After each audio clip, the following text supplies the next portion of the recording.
24 degrees Celsius is the government's proposed default setting for your air conditioners. Every 1 degree increase in temperature setting will save 6% of electricity consumed, claims the government. Can a city that is among the worst polluted in the world afford to axe trees by the thousands? The Delhi High Court stays the felling of 16,500 trees for a redevelopment project following street protests. And he's yet to enter his teens but has already entered the hallowed club of chess grandmasters. R. Pragyananda becomes the second youngest player ever to earn the title. It's Tuesday, June 26th.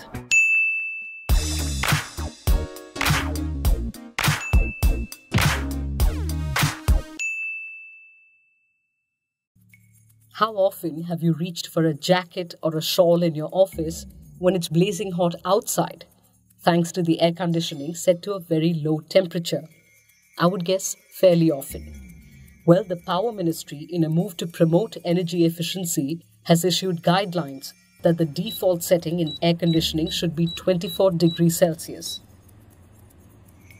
Wait, how can the government dictate the default setting for ACs? And wouldn't people simply change the default setting? Here's how the ministry makes its case. AC manufacturers will be asked to keep the default setting of air conditioners at 24 degrees Celsius and also to carry labeling indicating the optimum temperature setting for the benefits of consumers, both from the financial and health points of view. These temperature settings will be in the range of 24 to 26 degrees Celsius, meaning you can obviously change the setting if you choose to. Following an awareness campaign of 4 to 6 months, followed by a survey to gather public feedback, the Ministry of Power would consider making this mandatory. If all consumers were to adopt this, the ministry claims it would result in savings of 20 billion units of electricity in 1 year alone. The targeted commercial buildings will include airports, hotels, shopping malls, offices, and government buildings. Now, how much power does air conditioning consume? This can give us a sense. In Delhi, during peak demand, ACs account for almost 60% of the power, most of which is subsidized by the government. More than 50 lakh units were sold in 2016 and the market is growing annually at 12%. By 2030, ACs in India will need an estimated 200 gigawatts of additional power. That's more than the installed electricity capacity of Canada. As per the government, every 1 degree increase in the air conditioner temperature setting results in saving of 6% of electricity consumed. Then there is the environmental impact. The AC we use to cool the insides of our homes and offices ends up raising the ambient nighttime temperature outside by up to 1 degree Celsius, according to a study in the United States. 1 degree may not seem like a lot, but it creates urban heat islands where the temperatures are significantly higher. Are we assuming that most people will keep the default setting unchanged? Well, research has shown most people don't change default settings on their devices. Sure, most of the research pertains to phones and computers, but policymakers believe it could be extrapolated to the use of other appliances too. There has been a successful precedent to the Power Ministry's move. Japan's Environment Ministry had initiated the Cool Biz campaign in 2005 to help reduce Japanese electricity consumption by limiting the use of air conditioning. There was skepticism initially, but the campaign caught on. The standard office air conditioner temperature was changed to 28 degrees Celsius and a liberal summer dress code was introduced for government employees. The campaign eventually spread to the private sector. In its first year alone, the ministry claims the campaign reduced carbon emissions by an estimated 460,000 tons.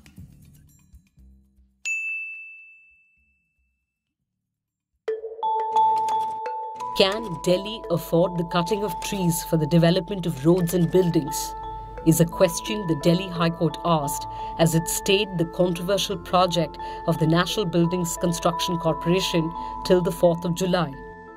The High Court is hearing a petition challenging the environmental clearance given to the project of developing some of the 7 South Delhi colonies for which thousands of trees need to be axed. The housing project is meant for central government employees in several colonies. Around 16,500 trees are likely to be axed in areas like Sarojini Nagar, Nauroji Nagar, Netaji Nagar, Tyagraj Nagar, Mohammadpur and Kasturba Nagar in South Delhi. By some accounts, Of these, 1,500 trees have already been felled. The project was earlier challenged in the National Green Tribunal in 2016, and in September 2017, the NGT had asked the National Buildings and Construction Corporation to first complete compensatory plantation before they start the felling of trees. Environmental activists and local residents have staged protests, pointing out that the move could further deteriorate the air quality in the city. Concerns have also been expressed about the species of trees which will be planted to replace the existing ones. Activists suspect ornamental trees like royal palm and bougainvillea were being planted to replace neem and peepal. Union Minister of State for Housing and Urban Affairs Hardeep Singh Puri has been facing criticism for the central government's plan. Puri faced backlash on Twitter with several users questioning his move to justify the chopping down of trees. Looking to rally support, local residents asked, "Would you like to lose trees in thousands from your neighborhood with saplings planted to compensate some 30 kilometers away? Would you be satisfied by this compensatory plantation when research shows that saplings hardly survive and there is no genuine monitoring? Does it make sense to you that there is actually hardly any land in the city for such compensatory plantation? Delhi cannot lose thousands of trees in colony redevelopment." The Delhi High Court will hear the matter again on the 4th of July.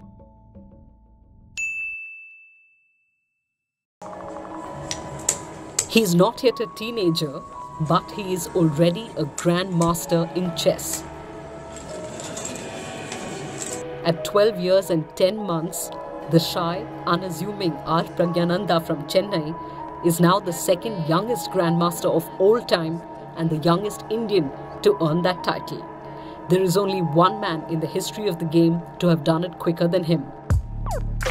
Sergei Karyakin did it back in 2002 when he was 12 years and 7 months old.